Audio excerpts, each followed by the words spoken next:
La foi reste ferme. Je prie maintenant. Seigneur, nous avons le pouvoir ce soir de nous sortir du monde, le monde de notre cœur. Je nous sors avec Dieu. Dieu t'aime ce matin. Et ne veut pas que le monde t'applaudisse. Dieu t'aime ce matin. Et ne veut pas que la ténèbre t'applaudisse avec le non pas toi, mais la parole de la résurrection. Et la parole de Dieu t'apportera. Deux passages. Le premier passage dans le livre de Marc 16, le verset 17. Marc, le chapitre 16, le verset 17.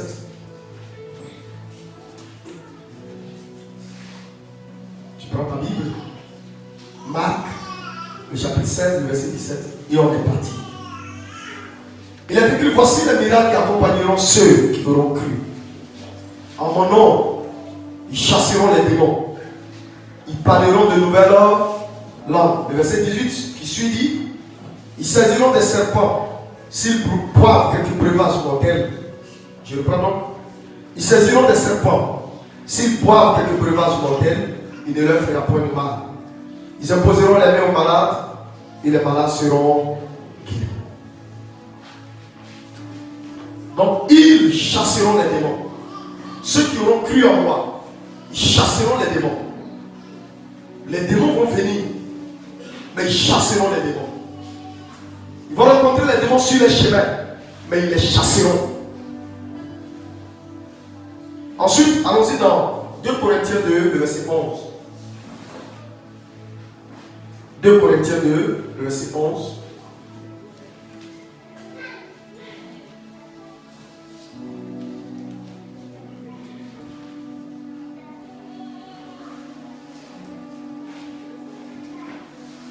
Corinthiens 2, verset 11, il est écrit, afin de ne pas laisser à Satan l'avantage sur nous, car nous n'ignorons pas ses desseins. Afin de ne pas laisser quoi? L'avantage à Satan.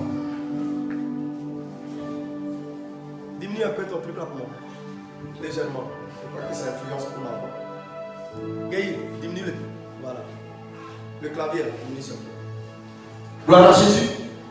Afin de ne pas laisser l'avantage à Satan sur nous. Donc en fait, il y a des choses, si nous ne comprenons pas, nous allons le laisser faire. Il va avoir de l'avantage sur nous. Il va prendre du pas sur nous. Alors qu'à certains niveaux, nous pouvons détruire ses œuvres et chasser les démons qu'il envoie vers nous. C'est pour cela que nous avons commencé ce thème.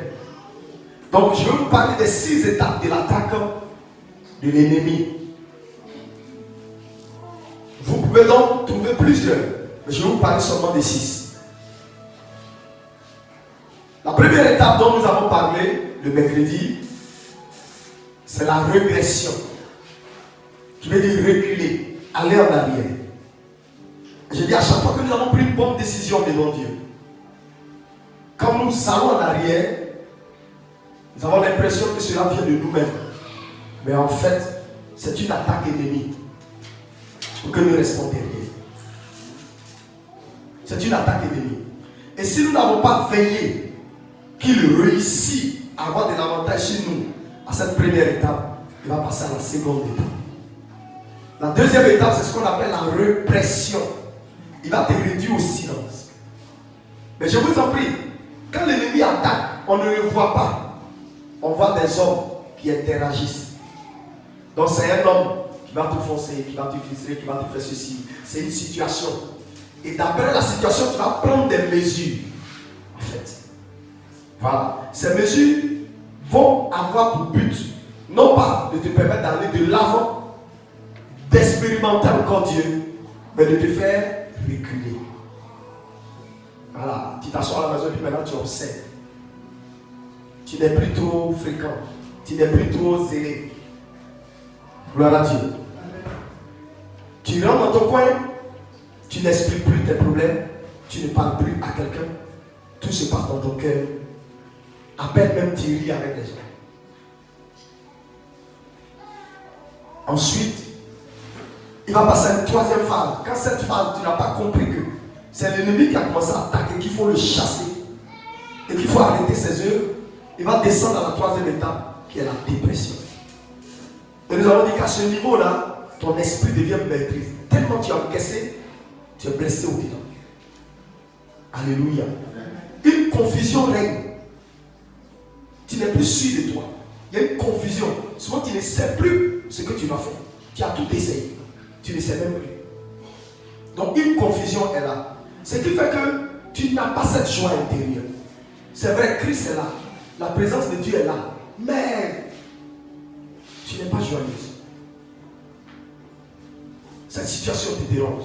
Ça t'enlève la paix, ton enthousiasme. Et à la fin, tes regards sont baissés. Au lieu de marcher la tête haute. Nous avons déjà parlé de ces 3 premières étapes. Aujourd'hui, nous parlons des 3 dernières étapes. N'oublie pas, Christ nous a donné le pouvoir de chasser les démons. Quel que soit son rang, quel que soit son grade. Je ne vais pas parler de la horde des démons, de la classe des démons. Non. Je dis, quelle que soit sa classe, quel que soit son rang, la Bible dit, nous ne combattons pas contre la chair, mais contre les dominations, les principautés, les esprits de ce monde les esprits méchants de ce monde des ténèbres, et puis les princes de l'air également. C'est comme ceux-là. Donc, dans toutes ces catégories qui sont citées, il y a toutes sortes de démons dedans. Nous, quel que soit l'enfant de Dieu, tu n'as pas besoin d'être pasteur. La Bible dit, à tous ceux qui ont cru, ils chasseront les démons. Non pas parce que c'est toi, non. Parce qu'en fait, tu détiens une puissance. Une puissance qui est celle de Christ. Et quand il dit au nom de Jésus, cette puissance se rentre en action et détruit les œuvres du diable. Mais si tu laisses faire, ça se fera. Si tu t'assois et dis, moi je vois que c'est lui là qui me cause tous les problèmes, et que tu laisses faire, ça se fera. Or, ce sont des esprits qui sont en train de t'attaquer. Ils ont un but à atteindre. Ceux-là ne sont que des étapes. Alors une fois qu'il a fini avec la dépression, qu'il a réussi à prendre du pas sur toi, tu es maître. Tu n'expliques pas tes choses aux gens. Ce que tu vis toi-même, tu sais que ça te dépasse. Mais tu ne sais plus. Tu ne peux plus te confier. Tu n'as plus confiance en quelqu'un. À l'intérieur, il va passer à une autre étape. À une autre vitesse. Amen. Et donc la 4e étape est ce qu'on appelle l'oppression. Maintenant, il va commencer à te presser. Parce que tu le laisses faire. Tu n'as pas discerné ses débuts. Jusque-là, on dirait que tu ne vois pas que c'est lui. Et donc, tu passes à une autre vitesse. L'oppression. Celui qui est oppressé, il a l'impression qu'il y a un poids qui pèse sur lui. Il est fatigué. Parce que ce qu'il vit là, c'est devenu comme un poids. Alors tu entends des gens disent, je suis fatigué là. Ah mais je suis fatigué. Quand ça arrive là, c'est qu'il est en train de vivre une oppression. Quand tu entends dans le foyer, la femme dit, je suis fatigué. Il y a quoi? C'est que si vous ne prenez pas garde, on va passer à un autre niveau encore. Et on s'en va au divorce comme ça. Mais ce n'est pas le divorce qui intéresse le diable. C'est que tu réunis Jésus. Parce que quand tu avais des problèmes, Jésus n'a rien fait. Donc il va commencer à t'oppresser. Alléluia. Et quand tu es oppressé, tu vas avoir l'impression que tu es malade. En fait, quelque chose ne va pas dedans. Tu vas à l'hôpital, ils vont faire tous les tests. Tout est négatif. Mais tu sens que tu te sens façon. Tu ne te sens pas bien à l'intérieur. Gloire à Jésus. Il va commencer à semer la peur dans ton cœur et la crainte. Donc des pensées de peur vont commencer à te venir. Peur vont te mettre mettre dehors. Peur qu'on te renvoie. La crainte va commencer à animer tes gestes et tes actes. Et lui-même va susciter la peur dans ton cœur. À chaque fois que tu vas voir, qu'on dirait que tu as peur. Peur de telle chose. Peur de telle autre. Attention, tu vis une oppression. Gloire à Jésus. La peur et la crainte vont rentrer. Et maintenant, il va commencer à t'envoyer des pensées de suicide ou de mort. Il va dire, oui, tu souffres trop. Si tu te donnes la mort, c'est pas plus simple. Quand tu ne serais pas en train de vivre, la mort, tu seras tranquille, c'est fini. Il faut mourir ça.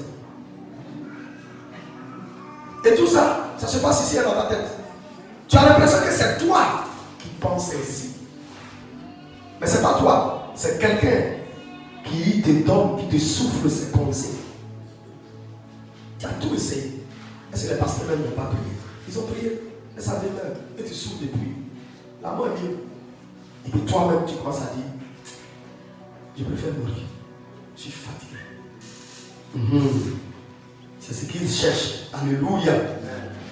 Mais en même temps, tu préfères mourir, mais tu as peur de la mort.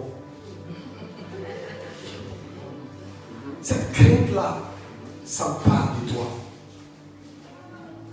Souvent, ça se passe quand on est malade. Il nous attaque, il nous agresse par une maladie. Et depuis lors, la maladie ne finit pas.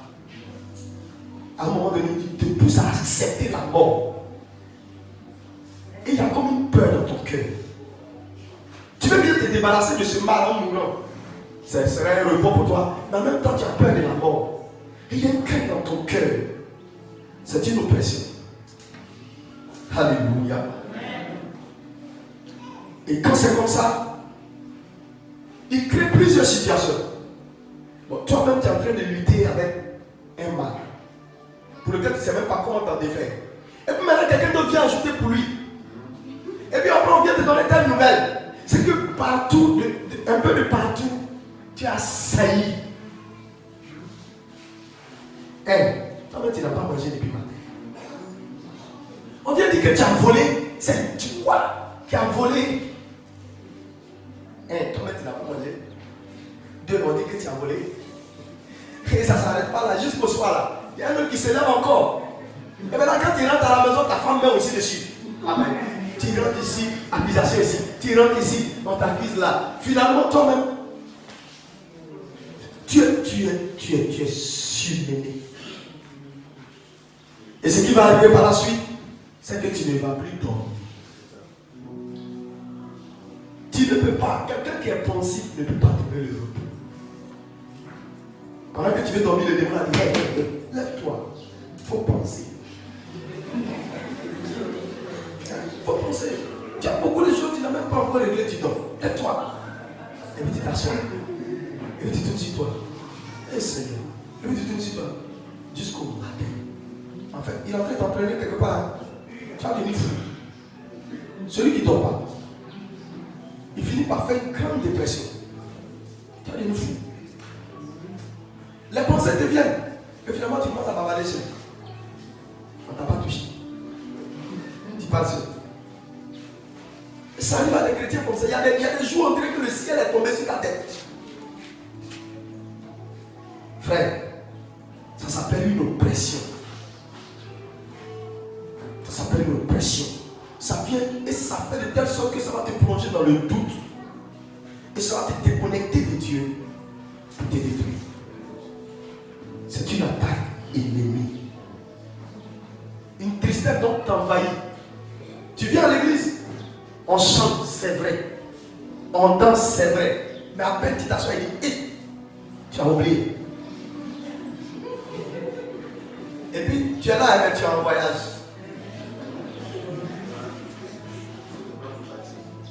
Tu es là mais tu es en voyage. Jusqu'à ce qu'on finisse le culte, la tristesse, quand tu franchis la porte, la tristesse s'impose à toi et tu retournes à la maison. Mais ce matin, au nom de Jésus, tu vas le chasser. C'est un démon qui fait ça. Tu vas le chasser. Il n'y a pas un qui restera. Et comme si ça ne suffisait pas, maintenant il rentre dans tes rêves. Vous pensez que c'est tout ce qu'on voit la nuit qui vient de Dieu? On a déjà parlé de ça. On faisait entendre la voix de Dieu. Il a la terre. Bon, la journée, toi-même, tu as trop de soucis. Tu veux dormir un peu. Tu fermes les yeux et tu dors. Ah. Et puis il crie, bœuf, poussure. Le sommeil est fait pour donner du repos, pour réparer certaines choses, pour t'apprêter par rapport à la journée de demain. Voilà, toi qui dors, ton âme dort pas. Oh, coutou, derrière toi. Tu cours jusqu'à un moment où il va te cogner. Comme quelque part. Voilà Jésus. Tout ça, il dit, faut pas dormir. Donc quand on se voit les yeux, souvent tu te réveilles avec Jésus. Mais là tu es assis. Au nom de Jésus, calme-toi. Il y a un esprit qui est là.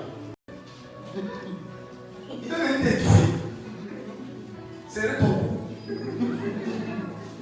En fait, il veut te presser, il veut te tourner, il veut te troubler. Et comme les chrétiens aussi ne veulent pas voir bœuf, ni chien, ni l'eau dans leur rêve, alors ils te mettent dans l'eau. Qui t'a dit quelqu'un qui sort là? Il a un chien, il fait oh! Et puis Dieu, c'est toi, Dieu est chassé. Ce ne serait pas par ma force. Moi je vais parler sans moi, mais une puissance va rentrer et te mettre dehors au nom de Jésus. Voilà Jésus.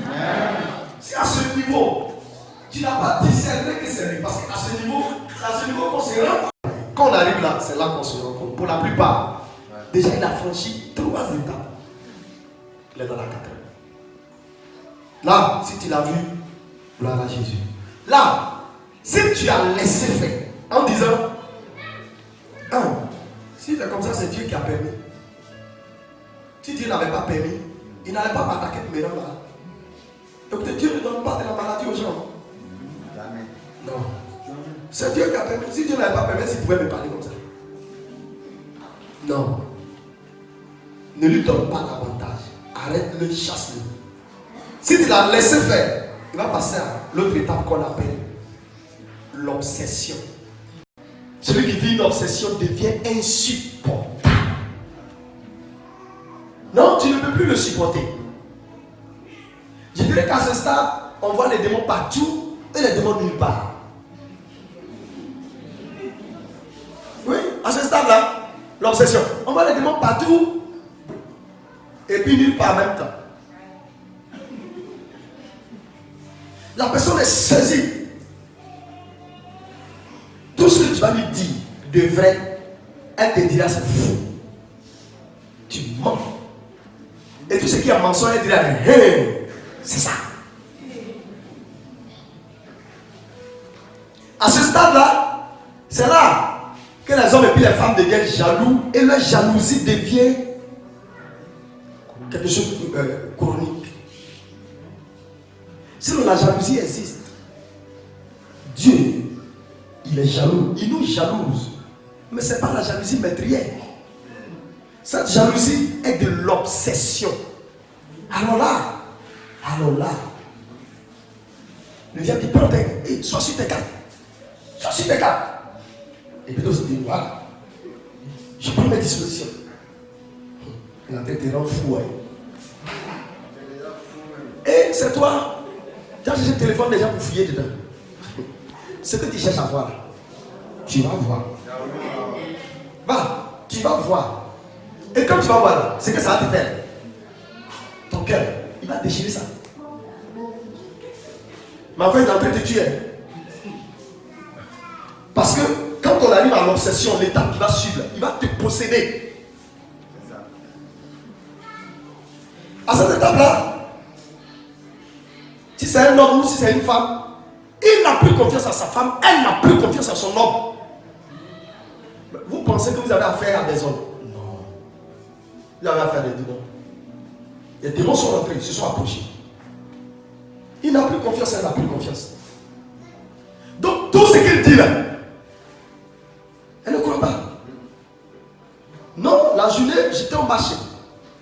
marchais, j'ai dit bonjour à maman et papa et puis je suis venu. Faut dire que tu es parti dire bonjour à ton gars. Oui. Aïe, je ne suis pas allé voir un gars. Tu n'es pas allé voir quel gars? Entre le marché, tu maman et papa. Et ça commençait. Hein? Dis-lui oui, je suis allé voir un gars. Il dit ah. C'est maintenant que tu dis la vérité. Le mensonge devient vérité pour lui. Et il y a des chrétiens qui sont laissés aller à ce jeu-là.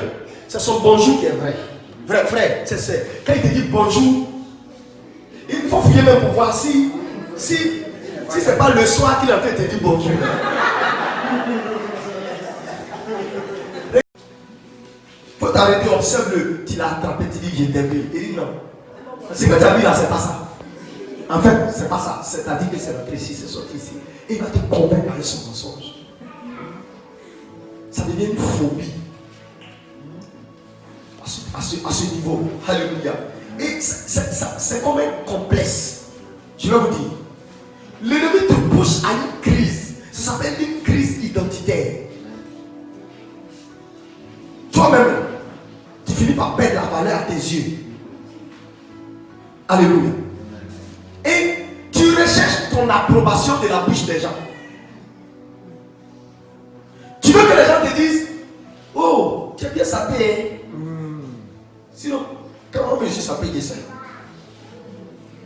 Est-ce que les gens qui me disent que je suis sapé? On me sait que je suis sapé. Matin, je ne suis pas sapé. C'est les gens que tu me dis que je suis sapé. Mais pourtant, ma femme peut me dire que je suis sapé. C'est une appréciation. Mais il y a des gens. Il faut que tu lui dises oh, ta coiffure est jolie. Quand il est passé, puis tu n'as rien dit. C'est fini. On dirait que c'est pas joli. Pourtant, tu as ta tête ailleurs. Donc lui-même, il n'a plus confiance. On dirait que c'est pas joli. C'est une crise identitaire. Ou bien il pose un acte. On va lui dire, en tout cas, ça a été bien fait. Quand il n'a rien dit, ce qu'il a fait là, est-ce que c'est bon? Est-ce que j'ai bien fait? Mais quand tu es en train de bien faire, le Saint-Esprit là, il te dit que tu fais bien. Et quand tu fais mal, le Saint-Esprit là, il te dit que tu fais mal. Mais pourquoi tu attends pour toi de la bouche des gens? Ah, quand il a fait ça, qu'est-ce que les gens vont dire de moi? Qu'est-ce qu'il va penser de moi?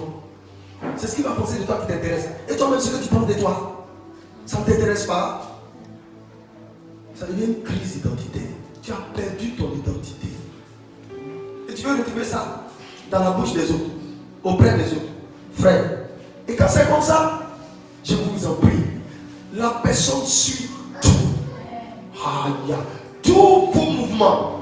Si tu es passé, tu ne lui as pas dit bonsoir, c'est fini. Ça finit, la personne est fâchée. Peut-être que tu ne l'as pas vu. Il m'a vu. Il ne m'a pas dit qu'il m'a pas vu. Il m'a regardé comme ça, puis il est passé. Il m'a regardé comme ça, puis il est passé. Il m'a vu. Lui là, il a un problème dans son cœur contre moi. Tu es obsédé, ouais. Chasse le démon et tu seras libre. Ah, ce matin-là, quand il m'a salué, là, en fait, il m'a salué même à peine du bout de cette doigt. Oh, il y a ton voisin, il y a fort. Du bout de cette doigt. Il m'a salué froidement. On dirait qu'il ne me connaît pas. Il a eu sûr qu'il nous joue quelque chose contre moi. Et tout est contre toi. Tu vois tout le monde en démon. Tout est contre toi. La manière dont il a prêché, ça c'est moi. C'est de moi il parle. Comme il ne peut pas dire vêtements, ça peut c'est la vie dans la prédication. C'est de moi il voulait parler. Dis à ton voisin, qui a peur de toi? Il a prêché, quoi ton problème? Ça devient une phobie, un complexe. Mais c'est de l'obsession. Qui fait ça? C'est un démon qui fait ça. Il va te pousser à avoir des problèmes avec tout le monde et à rester dans ton coin. Mais il va te tuer. Aïe, aïe, aïe. Alléluia. C'est pour tout ça que je n'ai pas voulu marier une femme du monde. Une femme qui ne connaît pas Dieu. Quand tu m'as dit une femme qui connaît Dieu, moi je n'ai aucune peur. Vraiment, quand elle connaît Dieu, je ne parle pas de créer. Je ne parle pas de. Il y a rien qui vient à l'église, ils ont dit à Marie. D'ailleurs, vous cherchez Joseph. Moi, je m'attendais ça. Quelqu'un m'a donné son cœur. Quand elle bouge, quand ma femme voyage, moi, quand je voyage aussi, c'est aucune crainte. Moi, j'ai imaginé des choses. Je l'ai appelé, il n'a pas décroché. Ça. Il y a un coup. Chasse le démon et tu seras tranquille. Quand tu sors, c'est pour travailler tranquillement, ta tête tranquille et puis tu travailles. Quand tu rentres avec assurance. Tu vas lire tout dans les yeux des gens. Tu vas lire tout dans. Et puis il y a des gens qui sont forts dans ça. Viens. Tu n'as pas regardé. Donc tu n'as pas vu. Moi je l'ai bien regardé.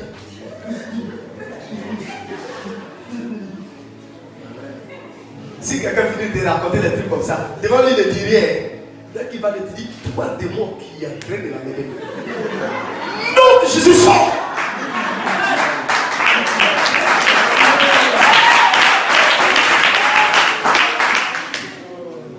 Ne perds pas ton identité. Écoutez. Ne perds pas ton identité en Christ. Oui, en Christ. Quand j'agis et puis tu es content, quand je sais que ce que je fais n'est aucunement réprimé par la parole de Dieu. Et ensuite, mon cœur ne me condamne pas. Alléluia. Je suis tranquille devant Dieu. J'agis. Je sais que les hommes peuvent parler, qu'ils parlent. Je m'en fous. Parce qu'en fait, quand tu as un problème avec Dieu, je préfère avoir un problème avec l'homme qu'avoir des problèmes avec Dieu. C'est-à-dire, à cause de toi, je camoufle mes choses avec Dieu, mes rapports avec Dieu. Non, ça ne se fera pas comme ça.